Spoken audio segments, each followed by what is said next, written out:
December 10th, 2007. The long-awaited Led Zeppelin reunion began with a brief and fitting video snippet shown on a giant screen. It was an American newscast, Pulse, featuring reporter John Jones, talking about a historic evening of rock and roll that broke the record set by the Beatles at Shea Stadium. The day was May 5th, 1973, and 56,800 fans gathered at Tampa Stadium to witness Led Zeppelin's return to North America with a brand new album and a revamped setlist. The press was quick to inform that they were indeed bigger than the Beatles. Heirs of the throne they officially became. The attendance number was used as precious marketing substance throughout Zeppelin's 1973 tour, no longer in the shadow of the Rolling Stones, nor relying on word-of-mouth promotion only. This was a crowning moment in the trifecta of the music, the media, and the fans. While the most acclaimed shows from this tour are the 3 nights at Madison Square Garden, where their movie was shot, Tampa Stadium's importance is greater than you think. This episode will answer very important questions. What was the story of the venue? Was this record-breaking show backed up by a great performance? Or was it just a huge audience witnessing a mediocre show? This is the making of Bigger Than the Beatles. Led Zeppelin live at Tampa Stadium, 1973.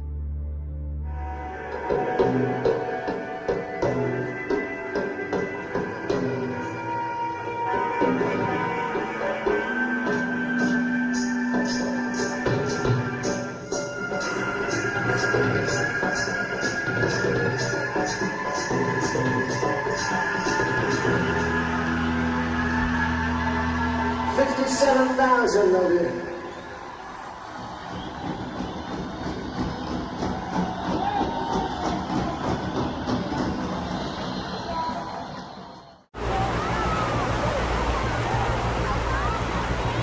Tampa Stadium began as a 720-acre field near Tampa's International Airport back in 1949.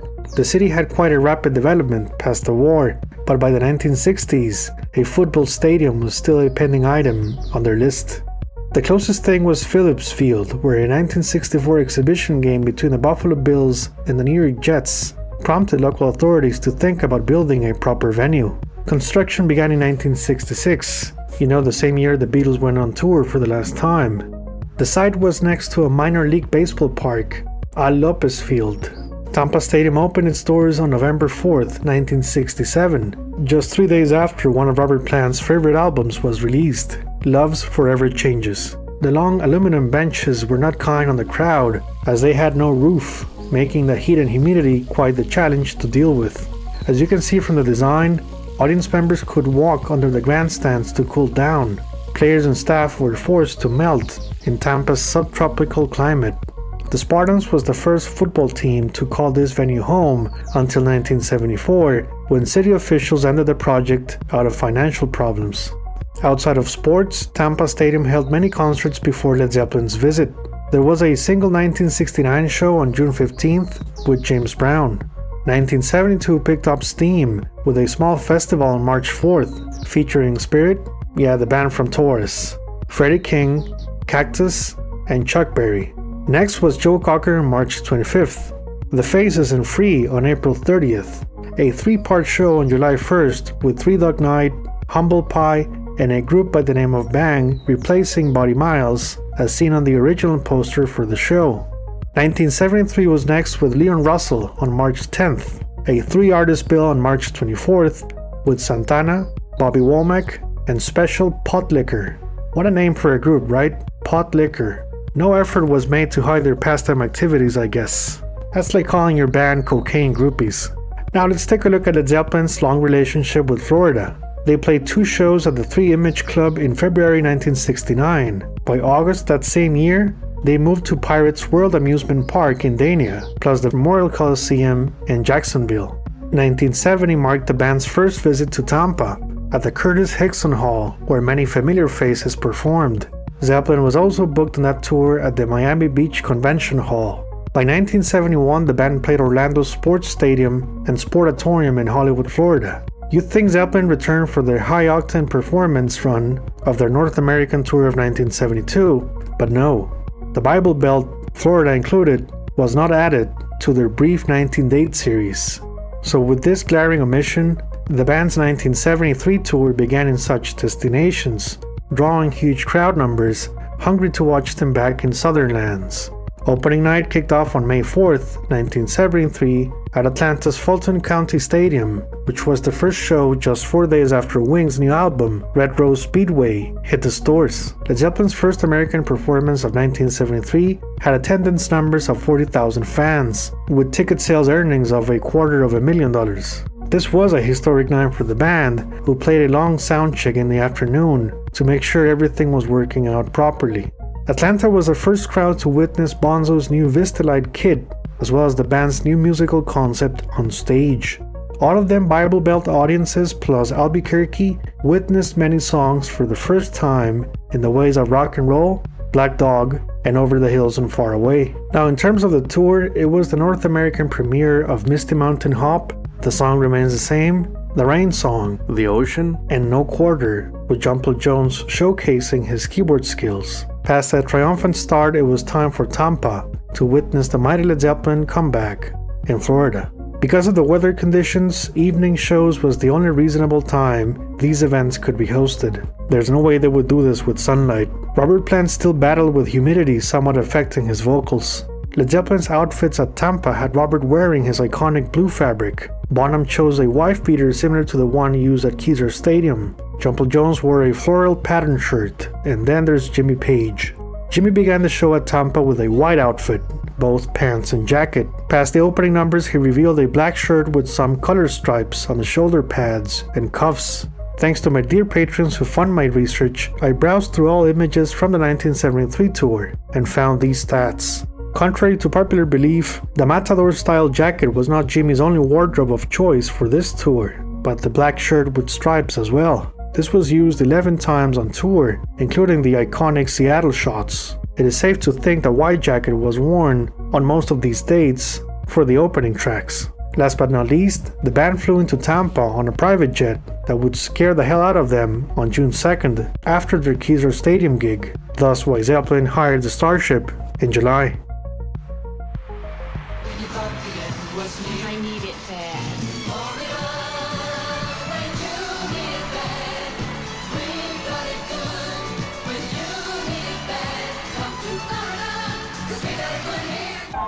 It seems between us we've done something nobody's done before.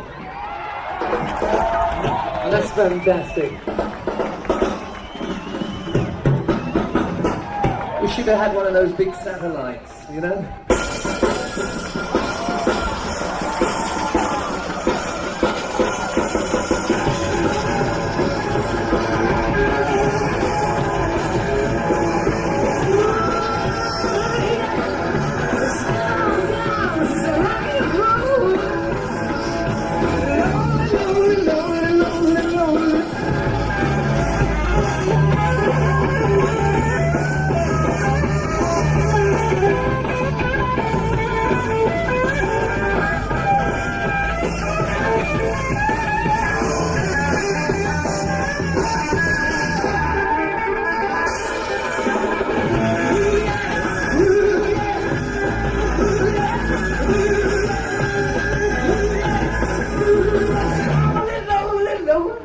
Lonely time.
man will tell me no lies, make me a happy man. Loud up!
Did anybody ever make the Orlando gig that we did last time?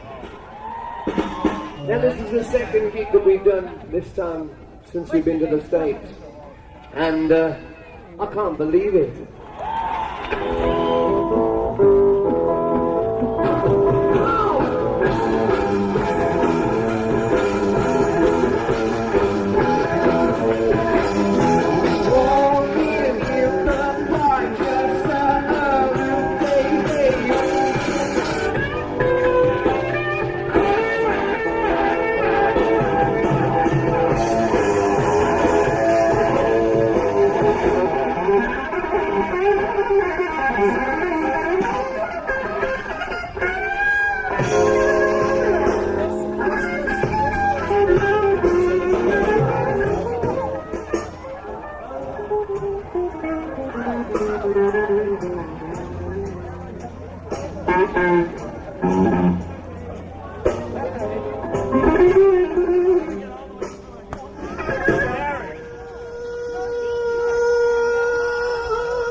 Listen, dare I ask you that as we've achieved something between us that's never been done before, we can just cool it on these barriers here, because otherwise there's going to be a lot of people might get poorly, right?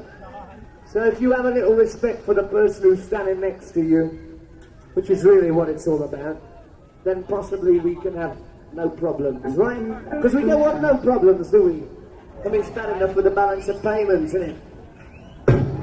This is a track off the first album that we've ever been able to give a title to, called Houses of the Holy, which is in your record shops now. It's called No Quarter.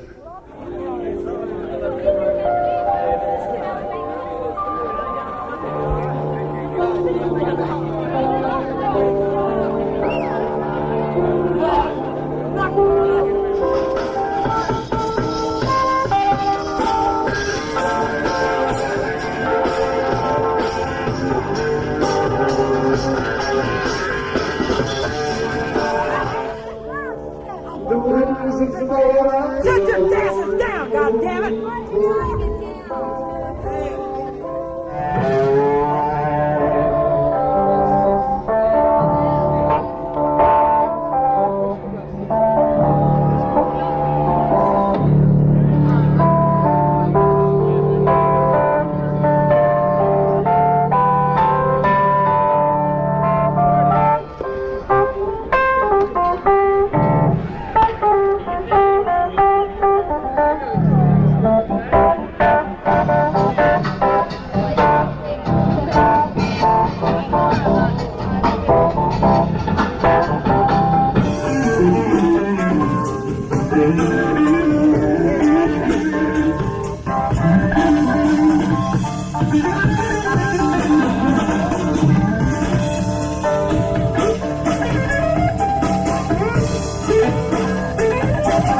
The mighty John Paul Jones on synthesized piano. This is a song that came about after, this is a song about the fact that wherever you go, everything still seems to be the same. Whatever the standard of living, whatever the culture. It's called The Song Remains the Same.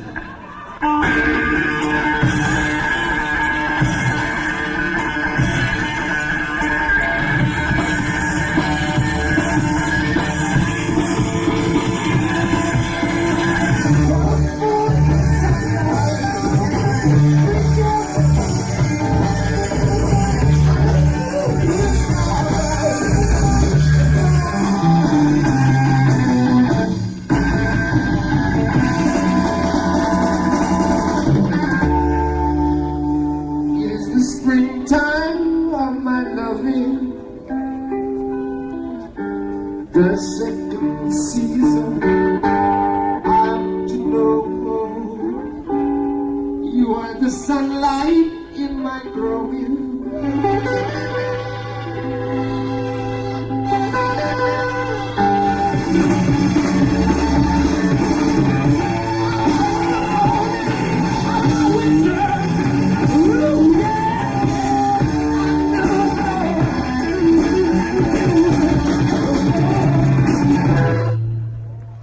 3 people have been taken to hospital, and if you keep pushing on that barrier, there's going to be stacks and stacks of people going. So for goodness sake, we are animals, but we can move back a little bit, because it's the only way.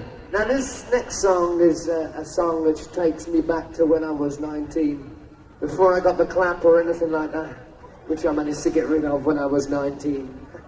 I know we played the convention center in Miami, which was really bad. The gig was good, but there were some men walking around all the time making such a silly scene.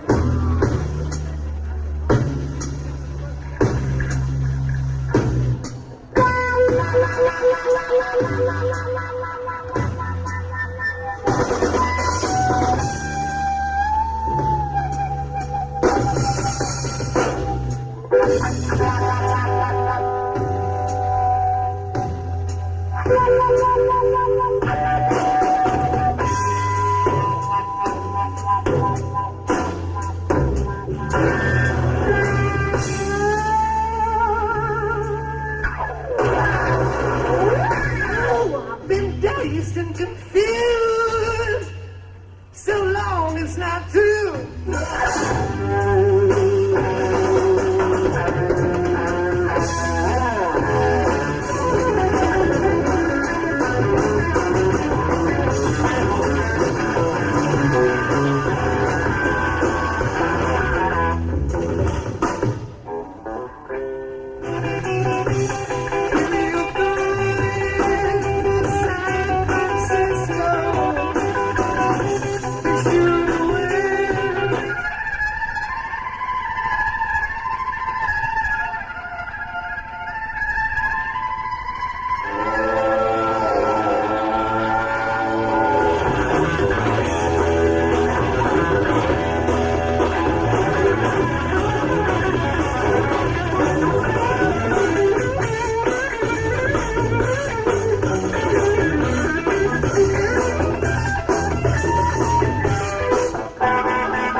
Past Led Zeppelin show in Tampa, they carried on with their first leg of shows throughout the Bible Belt and Albuquerque. Now, were they bigger than the Beatles? I would say yes in terms of popularity and concerts. Houses of the Holy went to the #1 position on Billboard's 200 chart for the weeks of May 12th and 19th. The Beatles' 1967-1970, aka the Blue Album, went #1 for just 1 week on May 26th. Now, both Red and Blue albums landed the 4th and 5th position as best-selling albums of 1973, with Led Zeppelin coming in at #6 with their most recent title. Now, what about the Beatles' solo releases for 1973? Well, the most successful was of course Band on the Run at #11, followed by Ringo at #33. Red Rose Speedway ranks at #55, Lennon's Mind Games at #62, and the worst seller Harrison's Living in the Material World at #84, which is ridiculous considering what a masterpiece album this is. I think it's better than All Things Must Pass in terms of consistency. So back to Led Zeppelin. The band's 1973 tour was sold out in no time, with a second leg of concerts already scheduled for July. Now, Tampa Stadium's concert agenda continued with Steely Dan in Chicago on May 26th. A small rock festival took place on June 16th with headliner Mark II Deep Purple promoting their new album, Who Do We Think We Are? You can check my documentary on this record here on the channel. The show included Savoy Brown, Billy Preston, Family, Blue Oyster Cult, and ZZ Top, although they were not featured on the original poster. Pink Floyd played their last North American date in support of Dark Side of the Moon at Tampa Stadium on June 29th. Last show of the year was held on December 9th with the Allman Brothers Band.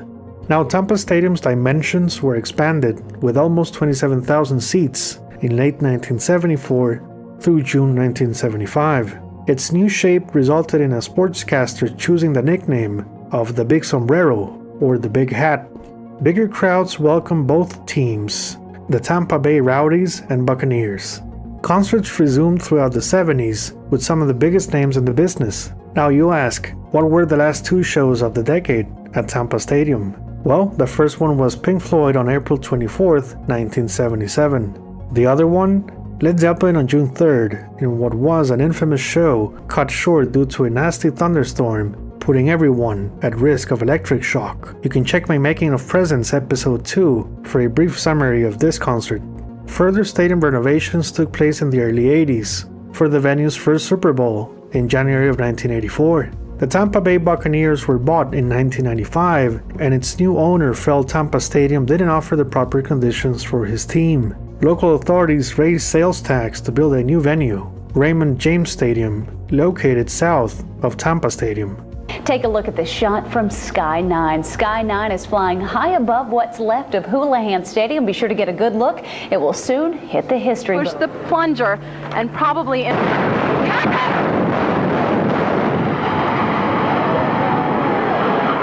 Oh my gosh. Oh.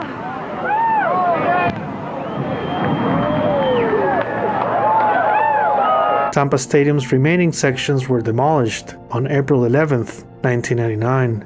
Led Zeppelin's second night of their 1973 tour works like a prequel to The Song Remains the Same in New York. Tampa was a historic preview of things to come. The music unit had a new sense of direction, aiming for absolute stardom. Florida witnessed the evolution of a hardworking band, now beginning their conquest of the United States from the southern states up. All 56,800 fans in Tampa put themselves in the music record books, a catalyst audience that elevated Zeppelin into the Fab Four of the 1970s. The quiet one, the charming one, the mysterious one, and a drummer with a mustache and a 5-letter nickname. A magical mystery tour into the houses of the holy. Thank you very much for watching. Don't forget to hit the like button and hit subscribe. See you in the next concert destination on JCM Led Zeppelin Stories and More. Bye bye. This is a song about what happens in England if you go walking in the park and maybe some nice guy passes you some cigarette papers and then it takes on from there. It's called Mr.